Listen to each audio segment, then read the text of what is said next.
ওই শুন না প্রতিদিন থেকে রেস্টুরেন্টে যাওয়ার বেদান ইচ্ছা আসতো বেশ আমারও ইচ্ছা করে তার আগে কইতে লাগবো তে চল কাকে আমরা যাই চল করোনার বিষয়তে বানাইতে লাগবো চল ওই বিশ্বজিতা কালকে আমরা ভাবছিলাম রেস্টুরেন্টে যাইতাম বুঝছো তে আমরা লোকে তুই গীতা যাইবি নি হালকে চল না প্লিজ বুঝি দিয়া গেছি না তো চল রেস্টুরেন্ট দিদি আচ্ছা টাকা তো কম আছে 100 টাকার ভিতরে হইব নি ফ্যাট উঠ বড়বো নি 100 টাকা ওই তুই তো কি টাকা নেবে ওই 100 টাকা 300 এটলিস্ট 200 দিবি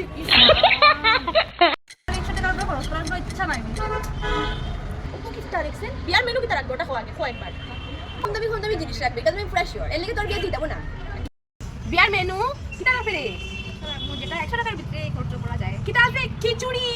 বিয়ার খিচুড়ি আর পকোড়া আর উপরে না 100 টাকার উপরে কিচ্ছু না কফি রাখতে পারি কম দামি হাই রে হাই ইদার দিতাম না তার বিয়া চল